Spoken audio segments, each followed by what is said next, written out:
Wow, welcome to This Monster Drink is Crazy. Yo, Callie, explain to them how it was when I walked in here before I had this monster. Doc, you was real dry until you had this Monster Energy drink right here. I'm telling you, like, this is a picker-upper. I said I drank this monster drink. Y'all got to get with the program, champ.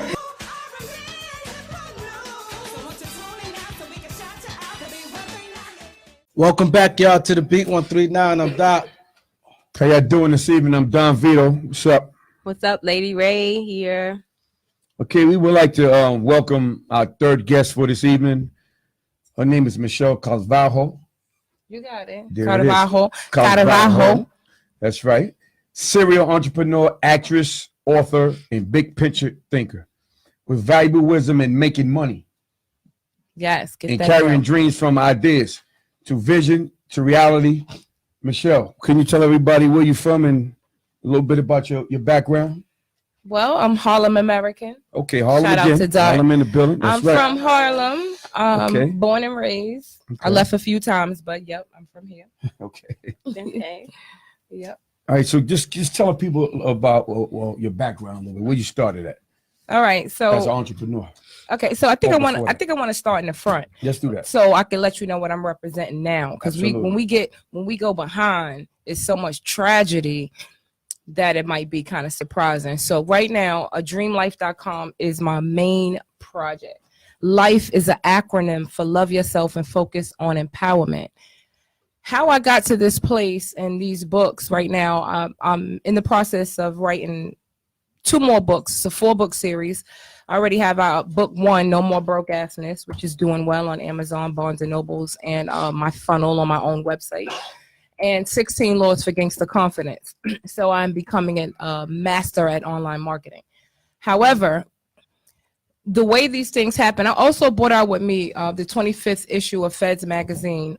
I was the first, what you would call, I guess, hood writer, street writer that wrote Antoine Clark's magazine. He came to me when he was trying to start Feds magazine. I was about 19.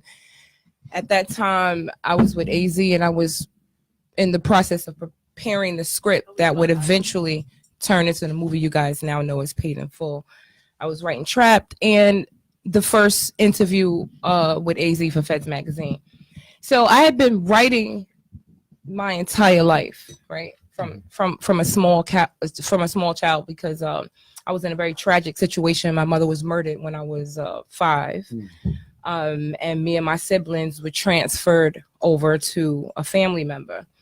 And during the course of those years, there was a lot of aggression and trauma in the house. And this makes me think about the doctor that you had speaking earlier, who was talking about this pent up aggression and how these things happen.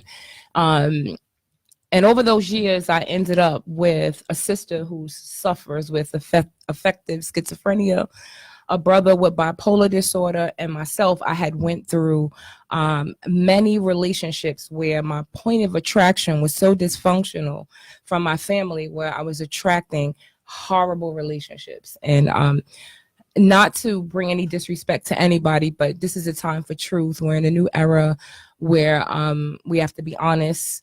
And through that honesty, we hope to heal and actually make other people feel that they can speak on whatever it is that they may have went through.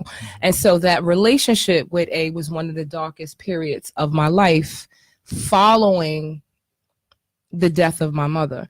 And so these tragedies that I'm speaking about is domestic abuse. And I know everybody is familiar with that.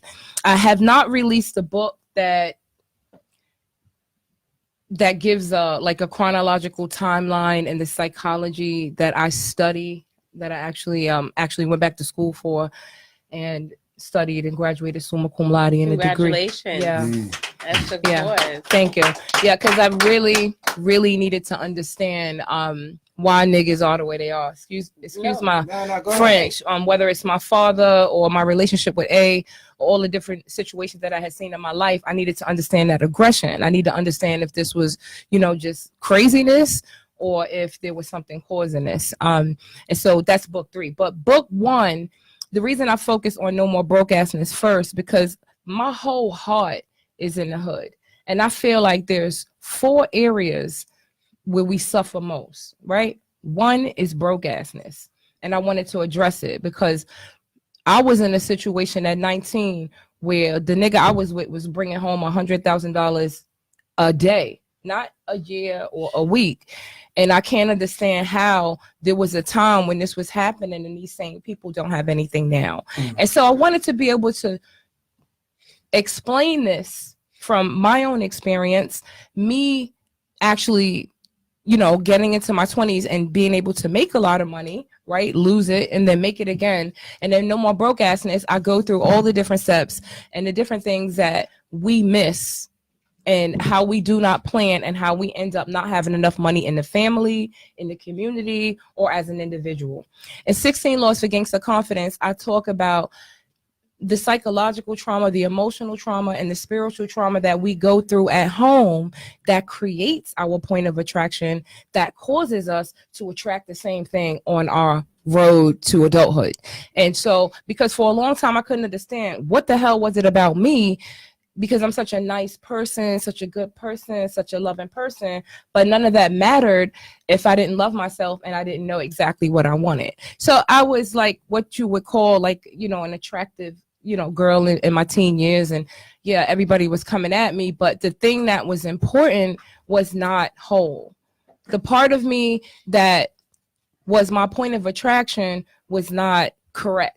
And so I learned all of these things. And I feel like now it's my responsibility to reach back into the community and help these people. I see videos coming through my feed. I'm doing very well on social media right now. I have 10,000 subscribers on my website, 15,000 subscribers, which it doesn't sound like a lot, but in terms of what I sell in the percentages is actually doing very well.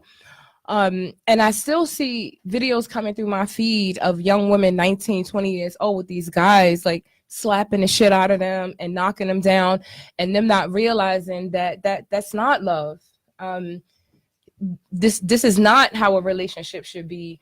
And I wrote 16 Laws for Gangsta Confidence to try to address that issue and try to get people to understand that there's a certain amount of time that you're going to need to spend alone to try to figure out, you know, what it is that you're missing, and really dig deep down inside and recreate yourself. Because sometimes the people in our lives, they create us wrong. Like they build us wrong. Like they don't do it on purpose. Like somebody was talking about it earlier about how, I think he was talking about superstitions and stuff like that. And it was pretty funny because these things stay in our head and we believe all this bullshit, right? Mm-hmm. My grandmother used to tell me on Christmas, like if I opened my eyes, that the Sandman was going to come spit some shit in my eyes and I better not look or whatever. So I used to be.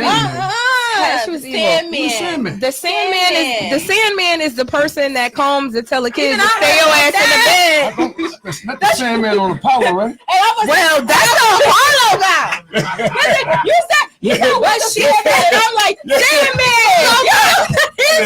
I didn't know he did that too. She told me it was the Sandman that came to spit sand in your eyes and tried to peek and see what you got for Christmas. So that's the slave masters did that stuff. Slave master just crazy. Tired of them slave masters. So I had to break out of that, all of those psychological and emotional shells, and had to find myself. And I just want to say, it's very important that I say right now, I do not blame Azie for me being ejected through the window shield on the Deegan Expressway and being in a coma for 3 days with a hole in the back of my head the size of a pump shotgun, with my hair shaved off when I was 19, even though he dragged me in the car and we was fighting. I don't blame him. There was a time I did because I was a victim. But now what I teach and what I try to get people to understand is that there are no victims. Everything that we do, we had a part in it. Like we participated in it. Like even if we don't know and we do it unconsciously, we might do it because in our homes we were taught that, you know, if your boyfriend hits you, he must love you. He's just trying to check you, right? And so you carry this idea, you carry this philosophy, and so then you become a victim because we live in a society that's always trying to. We live in a society that are constantly telling us we're victims. We're a victim of Trump. We're a victim of this. We're a victim of that. And then we have no sense of empowerment. And we don't realize that none of us are victims. We're all going through a process to learn what we do like and what we don't like. And then we should come to a point, I think, where we start to make those changes. Right? Wait, but you're not saying, you're not saying that if someone hits you, you played a part in that. Like you... What do you mean by that exactly? So glad that you asked that. Thank you. Because I gotta get the I needed like, your help. What? Yeah, I needed your help. You with know? That. All right, so let me just go back a little bit. So my father was very abusive, and Doc kind of explained some of that pent up energy or whatever. And I'm still to this day trying to figure out like how he could have been so cruel, and then had a side of him that was so awesome. He killed my stepmother in the house in front of my sister when she was 13, I was 15. I came home to clean up that mess. And before Khadijah was murdered, I told her, I brought her in the bathroom and I said, look, that my dad was Muslim and she had on the whole Omi thing, you know, she had the whole thing on. And I saw the black eyes through it. And I said to her, you got to leave him because I don't know if you realize what happened to my mother, but if you don't, you're next. I can see I was always tough, regardless of how my father intimidated everybody else. I was his favorite and I was tough and I was ready for whatever. And I told her that. And instead of her leaving, she told him. And so he came back and told me. Now, when I say we are not victims, I mean, I'm not saying that this would take longer than a half an hour. So you need to follow me at adreamlife.com because I teach metaphysics and law of attraction.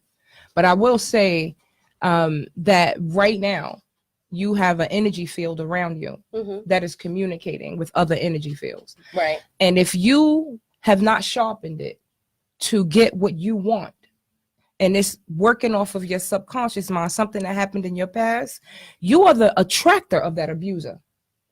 So you are not necessarily a victim. It appears that you are a victim, right? Because you are unconscious, like you're a robot in this situation. You don't realize what is happening. But once you become empowered, you understand that you were never a victim, because the only way you can have power is to realize that you're not a victim. You can't be a victim and have power at the same time. I totally understand difficult. The whole so difficult. Power thing and learning from experience. Yes. Some people only get one chance. Some people mother only did. get hit 28 once. You understand? Mhm. So you cannot say that energy attracted that because, like you said, you're a genuinely nice person. Mhm. I'm a genuinely nice person. Right. Some people are genuinely like this because someone is hurting, you know, because I feel like that's everything that abusers are, right? Is, you know, they're hurting. Well, Lauren, I don't mean to cut you off, but Lauren Hill said it best when she said, sometimes the person that is abusing you is in more pain than you. Absolutely. So what the point that I'm saying is the angry person that I was at 28, where I blamed everything on A. It was all his fault. All the beatings, all the black eyes, all the broke noses, the ejecting through the window, all these different things. Meanwhile, I'm writing at the same time. This is my only release. And then when I finally got away and I became empowered, I blamed him for a very long time. And so it affected every other relationship that I had. Because in the back of my mind, it was always his fault that it happened to me. It never dawned on me that it was my upbringing. It was the way that my spirit was shaped that I walked into that relationship. I walked into that relationship. Nobody kidnapped me into that relationship. So this might be a level that I'm gonna come down, because this is a level that there's a certain amount of study and education and metaphysics that would need to be understood for me and you to be on the same wavelength. So I pray, I pray all psychology, the time, but this is a little more than psychology. Psychology doesn't teach metaphysics. So what I'm saying is I pray to God all the time to bless me with a way to articulate it so it doesn't come off like I'm saying the person who's being abused is responsible for the abuse, because that is not what I'm trying to say. What I am saying is that my point of attraction, right, is the reason that I ended up in a situation like that. So now at this level of intuition and spiritual awareness, that could never happen to me again. Okay, right. So that's what I'm saying. It's based on your experience. It's not going to be, everyone's experience is not going to be the same for another person. I'm not saying that everyone's experience is the same, but there's a universal there's a universal thing that we have the same. Like, in other words, our blood run red's the same. Our energy atoms are the same. These things are the same. What each aura is communicating is different. However, the attraction could be the same. So the point of us women who have been abused, who have been beat, who have lost parents, me, 2 parents, to abuse, had something in common. And what that thing is that we were not aware of that point of attraction that was bringing these horrible people into our lives, or I don't even want to call them horrible people, bringing people into our lives with these, kind of defective ways of being and not being able to take responsibility for ourselves. So at any day, I could have maybe said, this is not for me. And I want to use an example. My best friend was sitting right across the room, had a situation just real quick where she was with a guy she had met. She went on a date or whatever. And I don't know what happened, but they got into some type of argument. I think she didn't want to go with him. He was strange. He started showing strange behavior. And this guy literally kicked her and hit her. She barely knew him, a month or 2, and tried to kick her out the car. She called me. She was like, oh, my God, I can't believe it. She never saw that guy again. That was it. Dead. It was over. She didn't. And so what I learned from that experience was that the relationship with her father had gave her a different point of attraction. She had a loving, protective, she had never really accepted abuse in her subconscious mind as a way to have a relationship. So when it happened to her, immediately there was discourse. Like, she was not even interested. The first time I got slapped down a flight of steps, I was more concerned with why. That should never be the question. I was more concerned with, what did I do to deserve that? So that's the difference that I study. And so we could talk about it more off air. I think we should move on to something else. Yeah, but what I'm gathering, Michelle, is that all of these things are the driving force behind all of your work, all your creatives, like the Street PhD book series, book number 1. Yeah, the Street PhD. No more broke assness. Book number 2. Yeah. 16 Laws for Gangster Confidence. Right. And your 3 online digital courses: Self-Love Master Course for people who love too hard. Yes. Decoded, the Rewrite Your Life Vision Board course. Yes. The Law of Attraction for Black Women 2019 digital course. Yes. Stuff like that. So that's all your latest project. Yeah. Right. So that's all out. Yeah. Really. So all of this stuff was the driving force for you to accomplish the things and the things that you're doing in life. Exactly. Right? It's the driving force, because I feel like I keep referring back to the doctor because she made such a very important statement when she said, in the communities of color, there's this sense of denial, right? Like, about what's happening. Like with my sister right now, who's in Bedford Hills prison serving 7 years for running up in the bank because she took the mailman's whole fucking mail thing, whatever the thing that he pushes, the mail, because she took all the checks out and then went in the bank and sat there and waited for the people to call the cops. She didn't do this because she's a criminal. She did this because she's affective and schizophrenic, and she actually thought that she was the person who owned the check. And so I've been dealing with mental illness inside of my house for many, many years. So there's not too many people who could tell me much about it, when I got a father who suffered, a sister who suffered, and a brother who suffered with bipolar disorder and drug addiction. And so all of these things that I went through, and what she said, there becomes a physical, spiritual, and emotional break. And people do not understand that, as I see it, and as I believe lots of other people see it, particularly Dr. John Dispenza, who is one of my favorite metaphysical writers. I spend a lot of time alone reading and writing and studying.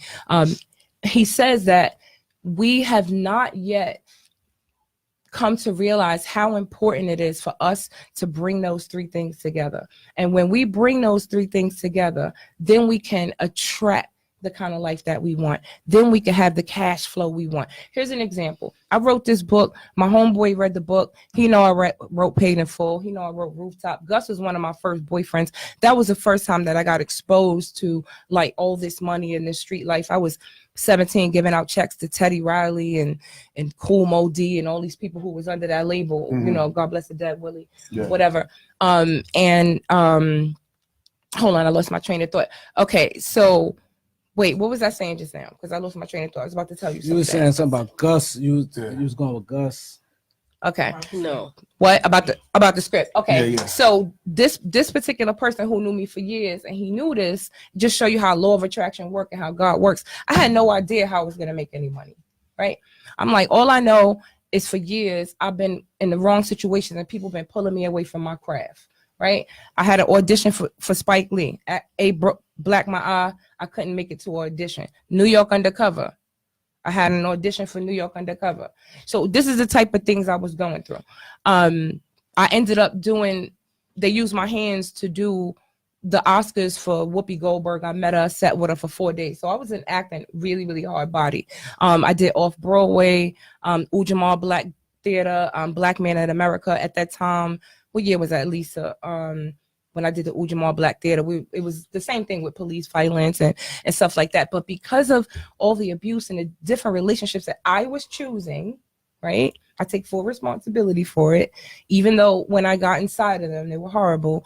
Because of the relationships that I was choosing, I got thrown off my path. Similar to this brother over here who ended up, doing those 7 years. These things happen with creative people. Like sometimes I think creative people have like this wild energy where they end up in places and situations where they shouldn't be. Like I had no business like jumping out windows. What am I doing with 30 bricks of cocaine? Like, what am I doing? I'm a writer, right? And so like all of these different things happen. And what I would like to do is save the next 1 million 21 to 35-year-old females from making those mistakes, because there's so much creative energy in the Black community and the Spanish community, and it gets lost in poverty. It gets lost in all of this, like this destruction that's going on because these people cannot express themselves. And I could not express myself, and then I was attracting other people who couldn't express themselves, and it just was like a collision. And so that's what the Street PhD is about. I feel like I'm the Street PhD, self-proclaimed Street PhD, and they took it, they bought it, because I've always been like known as somebody that was like a nerd or smart or whatever, but at the same time I have street experience, and so that's how I came up with the Street you know PhD. what though, what I'm gathering from your story, just like Amir, you write books and all that about other people and everything, but you got a story. You got your story. Your story that what I'm hearing right now, all the trials and tribulations that you went through growing up. It's hard to write. I know it's hard to write, but at the end of the day, one of these young kids out here will be able to benefit from that spiritually and mentally, because you have a message. This is serious stuff right here. And they can learn from your experience, and you show them how this turned that stuff lifestyle turn into the person that you are. But I did write trap. I just wrote the Rooftop for Gus before Greg Marius died. I just got hired on a $20,000 contract to write. I signed a confidentiality agreement, so I can't say that. I'm not allowed to say it. But I'm in the process of writing that. I mean, if it's in God's will, I will get to my script, but it's so complicated, and scripts are very complicated, and personal. So it's just hard for me to sit down and write this story. But yeah, it's a lot. Like I had to jump out of windows. They shooting at me pregnant. So you need to have another approach and have a scribe next to you and writing about your life. So I want to get in this. But I decided to direct it towards other people because I just feel like I had so much experience that I can help somebody else, and I don't really want to put the focus on me. So these books are how to get out of situations, how not to get in them, how if you see I have one for you, so when you read it you're gonna know, and they're amazing. And so there are four I'm just trying to give people information of why they should pick up I'm gonna tell you there are 4 areas that I feel are important. So No More Broke Assets, like I said earlier, addresses that issue and how to get money flowing to you. How to get the money to flow to you so you don't have to chase it. There's a way to do that. Okay. It comes to you. That's how God intended. So before this interview end, I want to ask real quick about you said you wrote Paid in Full, the movie. Mm-hmm. So can you get in that real quick? Yeah, so Paid in Full was the name that I guess Dame Dash and them came up with. But the original script was Trapped. And that's the script that I wrote from start to finish. So basically what happened after all the trauma that I just explained that I went through, 10 years would pass by, and then Rockefeller and them decided